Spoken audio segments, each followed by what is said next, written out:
እንጀራ አይበላህም፣ እንጀራን ትበላዋለህ። ላም የተሸከመችው ቀንድ ይከብዳታል። ዛሬ እኛ ክርስቲያኖች ለምንድነው የምናጉረመርመው? እንዲህ እንላለን፣ እግዚአብሔር እኮ ልቤን ያውቃል። አዎ መጽሐፍ ቅዱስ ደግሞ ዳዊት እንዲህ ብሏል፣ እግዚአብሔር ሆይ የልቤ ሐሳብና የአፌ ቃል በፊትህ ያማረ ይሁን። ኢየሱስ ጌታ ነው። ልቤ ሌላ አፌ ሌላ እንዳያወራ። እግዚአብሔርን እኮ እኔ በልቤ አምነዋለሁ። አፍክ ላይስ ጠዋት ተነስተህ ከጎረቤት ጋር ስታወራ ምን ያህል ህይወት እንደመረረ የምታወራ ከሆነ እግዚአብሔር ምን ያህል እንደረሳክ እንደተወክ ነው ሁሌ የምታወራው። በመነጫነጭ ነው ቀንን የምትጀምረው።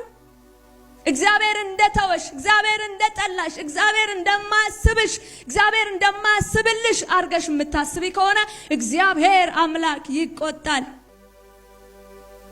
ኢየሱስ ጌታ ነው። ምክንያቱም ዳዊት እንዲህ ብሏል፣ እናት እንኳን እቺ መልካም ብለን በምድር ላይ የመልካሞች መጨረሻ ምንለው እናትን ነው አይደለ? መቼም ልቧ አይቀየርም፣ ማንም ሊጠላ ይችላል፣ እናት አጠላ ምናምን እንላለን። መጽሐፍ ቅዱስ ግን እግዚአብሔር እንዲህ አለ፣ እናት እንኳን የወለደችውን ትረሳ ትችል ይሆናል፣ እኔ ግን ምን አራራጋችሁም አረሳችሁም፣ ፈጥሬያችኋለሁና አሸከማችኋለሁ። አንተን መሸከም አይከብደኝም እያለ ነው እግዚአብሔር። አንተ እኔን ማመን አይክበድህ። ላም የተሸከመችው ቀንድ ይከብዳታል እንዴ? ትልቅ ቢሆንም እግዚአብሔርም አትከብጁም ሊሸከምሽ። ፈጥሮሻል፣ አበጅቶሻል፣ መልኩን ስሎብሻል። ኢየሱስ ጌታ ነው። ስለዚህ አይከብደኝም። አንዴ እመኑኝ እያለ ነው እግዚአብሔር። እንድናምነው እየፈለገ ነው። ደርሰው ከነዓን ጋር ደርሰው ወደ ተስፋይቱ ቃል ከ40 ዓመት በፊት ወደ ተነገራቸው በር ጋር ደርሰው አትገቡም ተባሉ። ብዙ ዋጋ ከፍለው ተዋግተው ጥረው ተጣጥረው ብዙ መንገድ ላይ ያጡት ሰው አለ።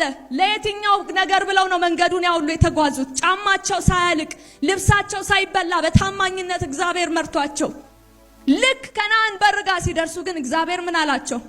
አትገቡ። እግዚአብሔር የትኛውንም ነገር ይታገሳል። እግዚአብሔር የትኛውንም ኃጢአት ይቅር ሊል ይችላል።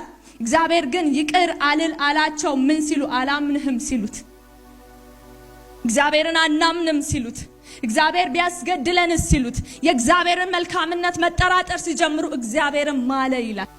ፊት ለፊታቸው ያሉት አመታቶች ላይ እግዚአብሔርን ልክ እንደ ከነዓን ኢያሱና ካሌብ እንዳደረጉት ቁሙና 2018ን እንዲበሉት እንደ እንጀራ ነክ በሉት። ኢየሱስ ጌታ ነው። እንደ እንጀራ ነክ። ፊት ለፊት ያለው አመታቶች እንደ እንጀራ ነህ። እንጀራ አይበላህም፣ እንጀራን ትበላዋለህ። ኢየሱስ ጌታ ነው። እኔ የምበላበት አመት ነው። እኔ ጠላቶቼን የምዋጋበት ማሸንፍበት አመት ነው። እንደ እንጀራ ነክ አሉ። እግዚአብሔር በጣም ሙቭድ ሆነ፣ ደስ አለው። ኢያሱና ካሌብን ማለላቸው ይላል። ኢየሱስ ጌታ ነው። የረገጡትን ሁሉ ምድር በዛ ሀገር ውስጥ አወርሳቸዋለሁ። ይገባሉ አለ። ልጆቻቸውን በሰላም ያሳድጋሉ፣ ገብተው በሰላም ይኖራሉ ብሎ እግዚአብሔር ማለላ